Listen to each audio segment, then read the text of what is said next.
Today we're going to discuss Hamiltonian systems. Let's start with the motivating question.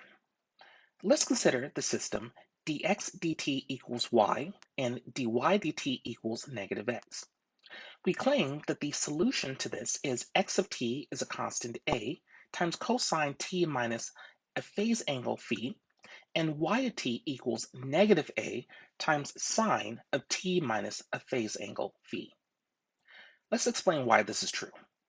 First, notice that we can express this two-dimensional system in the form dy dt equals a times y, where a is the two-dimensional 2 by 2 matrix 0, 1, negative 1, 0. This has eigenvalue lambda equals I and eigenvector v equals 1, comma I. We can use this to find the general solution. First, observe that we have a straight line solution of the form e to the lambda t times the eigenvector v. And using Euler's formula, we can write this as cosine t plus I sine t, comma, negative sine t plus I cosine t. By looking at the real and imaginary parts of the straight line solution, we find that the general solution, capital Y of t, is equal to k sub 1 times capital Y sub 1 of t, plus k sub 2 times capital Y sub 2 of t. In terms of y sub 1 of t equals cosine t negative sine of t, and y sub 2 equals sine of t cosine of t. Using the angle addition formulas, we can express this, as we claimed above, as x of t equals capital A cosine of t minus phi, and y of t equals negative a times sine of t minus phi. Here, a is the amplitude, which we can express as the square root of k1 squared plus k2 squared, and phi is the phase angle, which we can write as the arctangent of k sub 2 divided by k sub 1. As a corollary to this result, we note that any solution, capital Y of t, satisfies an expression of the form x squared plus y squared equals a squared. Of course, we can think of this as a circle that has radius a. You can see here the plots of the solutions x of t and y of t on your screen, as well as the phase plane to the right. This leads us to our motivating question for the day. More generally, say that we have a two-dimensional autonomous system of the form dx dt equals f of xy and dy dt equals g of xy. Can we find a function h of xy such that all solutions satisfy h of xy equals c for some constant c? Here's our main result for the day. Let's consider the two-dimensional autonomous system that we discussed before. First, there does exist a function, capital H, such that f equals the partial of h with respect to y, and g equals the partial of h with respect to x, if and only if df dx equals negative dg dy.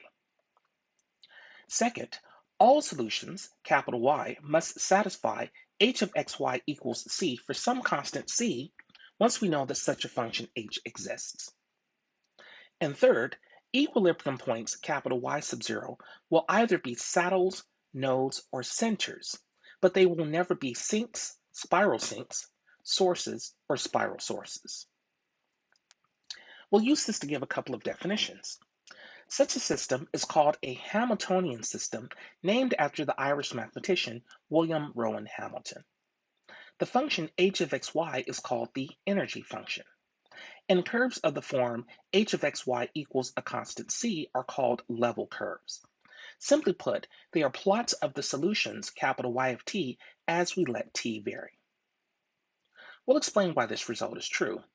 Let's begin by showing the first statement. First, let's say that f is the partial of h with respect to y, and g is negative the partial of h with respect to x.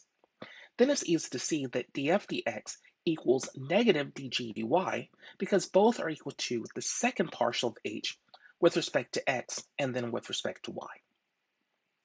Conversely, let's assume that df dx equals negative dg dy. We're going to explain how to compute the energy function capital H. Let's express it in the form capital F plus capital G, where we'll write here capital F as the integral of lowercase f with respect to y, and capital G is negative the integral of d capital F dx plus lowercase g, all with respect to x. First, we claim that this function capital G is a function of x alone. That is, let's take the partial of capital G with respect to y. By moving this partial underneath the integral sign, we see that this is equal to negative the integral of the partial of lowercase f with respect to x plus the partial of lowercase g with respect to y, all with respect to x. However, df dx plus dg dy is equal to 0 by assumption, and so if we integrate 0 dx, we just find 0. Therefore, the partial of g, capital G, with respect to y must be 0, showing that capital G is a function of x alone. Next, we claim that lowercase f can be computed from capital H. That is, let's take a look at the partial of h with respect to y. Because h is capital F plus capital G, we say that this is the partial of capital F with respect to y plus the partial of capital G with respect to y. We just showed that the partial of capital G with respect to y is 0, so now we have to take a look at the partial of capital F with respect to y. But the way that we've chosen capital F, it is the integral of lowercase f, so the fundamental theorem of calculus asserts that the derivative of capital F with respect to y is just lowercase f. And finally, we can compute lowercase g from this energy function. That is, let's take the partial of capital H with respect to x.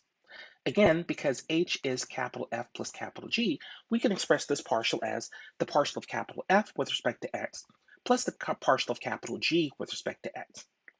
Now, the way that we've chosen capital G, we can express the partial of capital G with respect to x as negative the partial of f with respect to x plus g.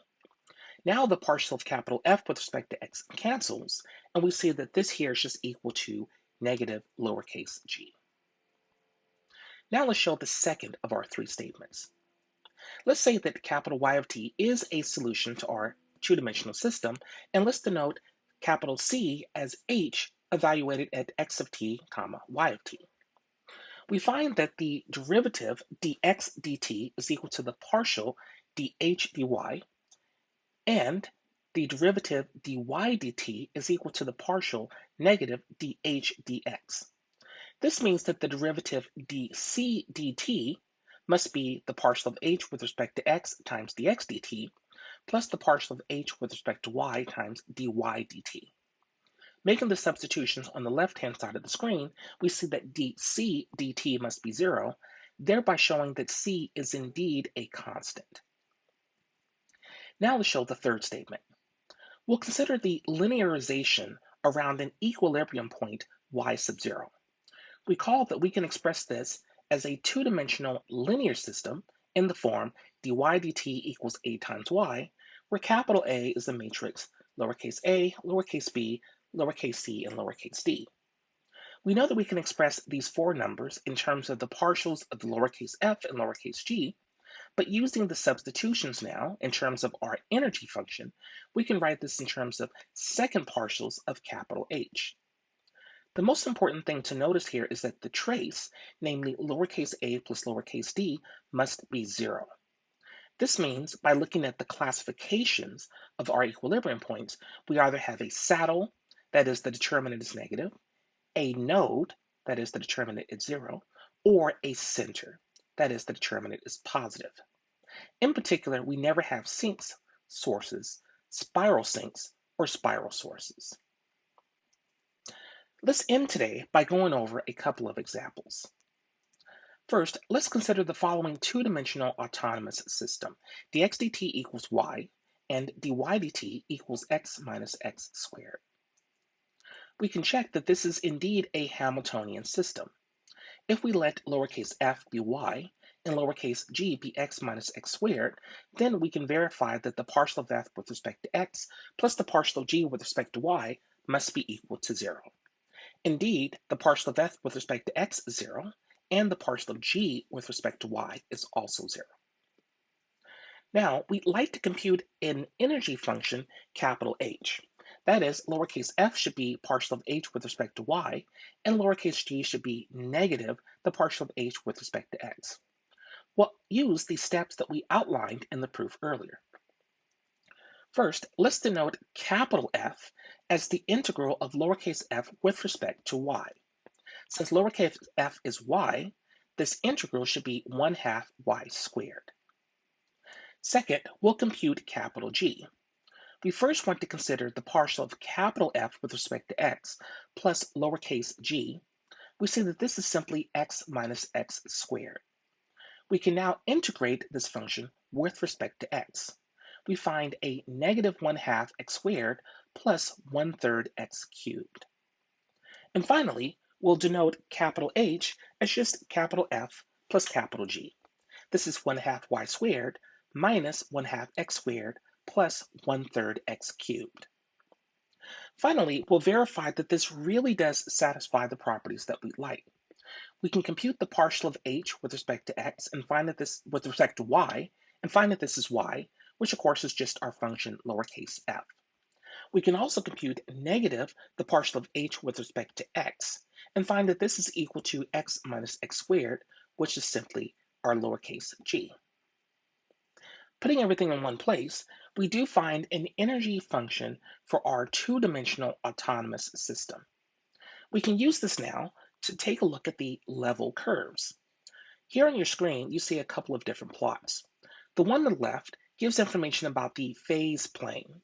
This is where we take a point xy and we simply try to plot arrows at these points. The arrows, of course, will point in the direction y, comma, x minus x squared. You'll notice that on the graph on the left, we only have two types of equilibrium points. One is at the origin, 0, 0, and this turns out to be a saddle point. The one towards the right, this is at the point 1, 0, actually turns out to be a center. Remember that essentially these are really the only kinds of equilibrium points we can have for a Hamiltonian system. On the right, you actually see examples of level curves. Here you can see that we're taking a look at various values of h and then plotting these out to see what the solution curves would look like. These blue lines on the right are solutions, and they all correspond to setting h equal to either 0, negative 1/10, negative 1, or 1/2. Let's consider a second example, which really comes from the following motivating question. Why is it that we call capital H an energy function? To explain this, let's consider a mass attached to a spring where L of t is the length of the mass at time t. We'll assume that there are three forces acting on our mass m. One will be gravity, so that the force due to gravity is mass m times g. Second, we'll have a restoring force. Hooke's law asserts that this restoring force is proportional to the amount that the spring has been stretched. So we'll write this as negative k times L. And third, we assume that we have a damping force. That is, perhaps we're in a viscous fluid, so that the force due to our resistance should be proportional to the velocity. We'll write this force as negative b times dl dt. We'll refer to this as the unforced harmonic oscillator. If we denote y as the displacement from equilibrium, then we can write dy dt is a times y, where capital A is the matrix 0, 1, negative q, negative p, where here we've expressed p and q in terms of the constants m, k, and b. To show that this is a Hamiltonian system, we have to verify that df dy plus dg dv is equal to 0. Using this, it's actually easy to see that we have a Hamiltonian system if and only if our system is undamped. That is, if and only if p is equal to 0. We're going to come back and discuss this a bit more in the next lesson. You can actually use this to show that the energy function in this case, capital H, is 1 over m times 1/2 ky squared plus 1/2 mv squared. That is, if you compute the partials, the partial of h with respect to the velocity v, and the partial of h with respect to the position y, then you find lowercase f and negative lowercase g, respectively. The level curves for this energy function turn out to be circles and ellipses. This is pretty much the same case that we started today's lesson with. There's another physical interpretation here. The 1/2 ky squared you see is the potential energy of the spring, whereas the 1/2 mv squared is the kinetic energy of the mass. So that if we consider the sum of these two, which turns out to be m times h, this will be the total energy of the system. This roughly explains why we consider capital H to be the energy function. Thanks for watching.